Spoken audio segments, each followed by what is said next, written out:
Let's do this. I'm sexy and I know it.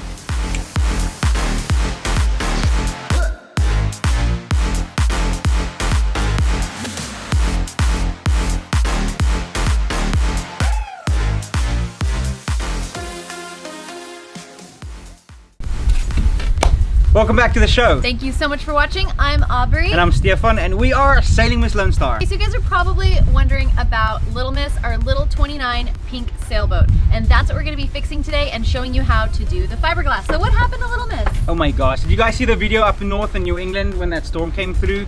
Go check that out, it's one of our most viewed videos. It's an amazing video. It was an unfortunate event.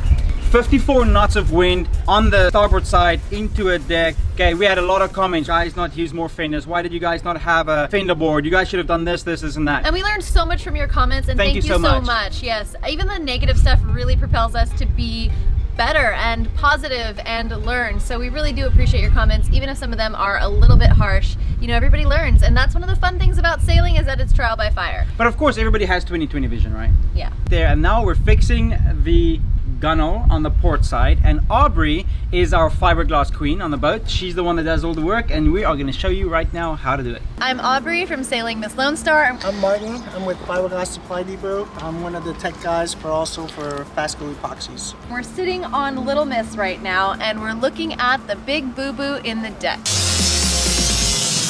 We have cracked the gunnel in those 54 knots of wind, and we're discussing now the best way to go about making it structurally safe and also beautiful. What we see right here is a boat we bought for $1, and we have fixed up every single thing ourselves from bow to stern on this boat. It's cost us much more than $1, but what we've gained in knowledge has been, you know, unfathomable. It's been great. So this is the last thing, except for building the boat ourselves, and we would have done everything. We would love for your expertise. Tell us exactly how you would go about it, and let's go back to the shop and then maybe get some product. I'd like to see the inside if I could. All right, you guys, we're gonna go down below and have a look. So the idea is to take this fiberglass here, and we're gonna stuff this gunnel with foam. Then we're gonna fiberglass from here to here to give it some more structural integrity. So I was thinking 3 layers. 3 layers of the biaxial, that's Yeah. fine. You gotta make sure it's sanded really good so it looks nice and white like this. This means it's not sanded. Okay. Same thing with the white up here. It has to come off as much as possible so it looks like this. Okay. And then don't glass on top of gel coat. Okay. Keep it within the boundaries and just... Okay. And then what grit do you think I should use, and what sander do you think I should use on this? Angle die grinder, 4.5 inch. Okay. Make sure you put a mask on because it's gonna... Okay. Or a vacuum attachment if you got one. Yeah. Okay. Yeah. This took... If you guys need some tools, I got all kinds of tools. That would be awesome. Yeah.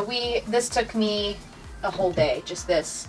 No, that's like 5 minutes. No. Yeah, with a little grinder, it's 5 minutes. It's nasty though because it's gonna be cloudy, but I have a vacuum attachment on mine, so that might help. Okay, that would be awesome. It's a big deal to have the right tools when you're doing things like this. This job right here took me a whole day, as you guys saw when we did this last week. And I just found out that what I did in a full day can be done in 5 minutes with the right tool. While you're doing fiberglass, you can always go to rob a bank as well. Safety first! If you want to feel like you're scratching and itching for 4 days all over, then don't use protective gear, because it's really fun. You'll always be busy. I feel like that's a life skill. This over your head like a balaclava. Put your gloves on the outside and tape them. And if you do get fiberglass on you, a cold shower. That looks sexy.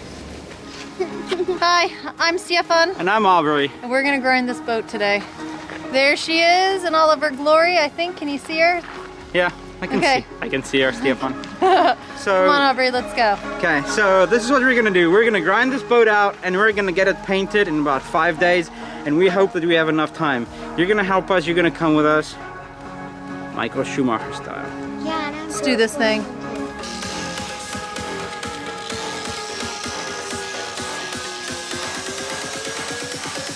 Okay, so as you guys know, you get jobs that you can do on the hard, and then there's jobs that you can do in the water. This is not one of those water jobs. The reason for that is, as you see, we stripped this whole boat inside. The whole thing is stripped. So everything is out, and we're gonna now create dust clouds of fiberglass that you do not want in your hair, in your body or anything. Okay, so we're gonna be grinding. Did you show them what we're gonna do? Yes, I did. Okay, everything's shown and we'll show you the after project. So while you sit back, relax, have a cold one, we're gonna be doing this. Thank you so much. Mwah. Let's do this. Yes.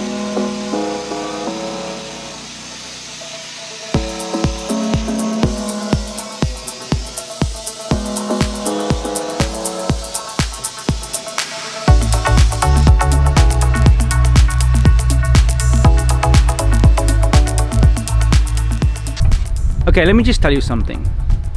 I went to Dominican Republic and this one decided to take everything out of the boat. Do you ever misplace something and so you tear out everything in every drawer that you've ever had in your house and you empty out your closet and then before you know it you're doing a spring cleaning and then like all of your furniture is in the front yard and that is what happened to me. Fuck! I was like, you know what, we gotta fix this like structural thing, but while we do it, let's redo the headliner. Let's repaint the inside, have to paint the decks, and let's redo all the wood too. Hell! And the windows. We need new windows and a galley countertop. Stefan wants to kill me. It's okay, babe.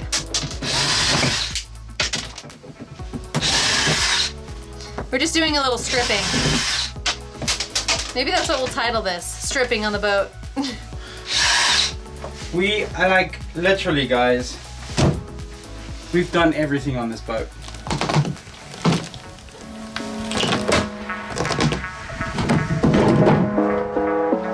Seriously? There's not one thing on this boat that I can think of that we haven't opened, cleaned, rebuilt, redone. Like, literally without, like we're even reinforcing the deck with fiberglass. We might as well have just built this boat. We did! Yay! I can be like a dog. I'm excited. It's gonna be great. So much work.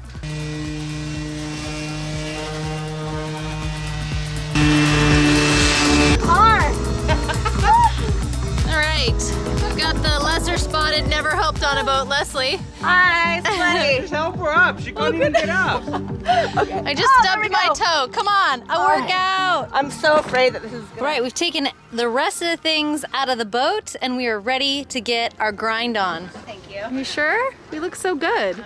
Gorgeous. How'd you get roped into helping me?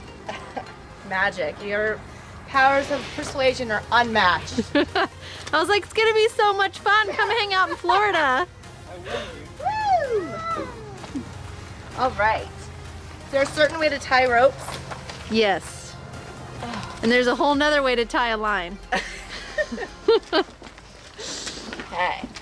Everybody's asking, why on earth did you buy a 29-foot sailboat and put all of that blood, sweat, tears, hard work into it and then think you're gonna sail around the world? Well, that's a really good question. The answer is, I used to be a stockbroker. She used to be a photographer. We did not come from sailing backgrounds and we decided that we want to sail around the world. Well, let's start small. My advice to you, if you want to start trading stocks, don't take $1 million and put it on the stock market because you're probably going to lose most of it or all of it. So what we decided is, we're gonna take a boat, we're gonna take a project boat and fix everything from bow to stern and learn everything. And you guys have come with us and you've seen us fix the whole shebang. We have learned so much, refitting, taking apart, making new, taking out the old with Little Miss. And thank you so much for coming along on this journey. This has been so much fun. I can honestly say when I started on this journey, some of you know my story, left South Africa, packed up, flew to the Caribbean, bought a beautiful 41-foot hardened Seawolf, which you guys saw, but I didn't know much about sailboats. And I don't say that I know a lot now, but I have learned so much. And we've taken you along with us and we've fixed everything. And one more last piece of advice, what we like to do is, and maybe if you're on the same journey as us, is we like to study up so much about one thing. Say for instance this project, study up on it. How would we do it? Think about it, talk about it, and then go to an expert and say, okay, this is what we were thinking. What is your advice?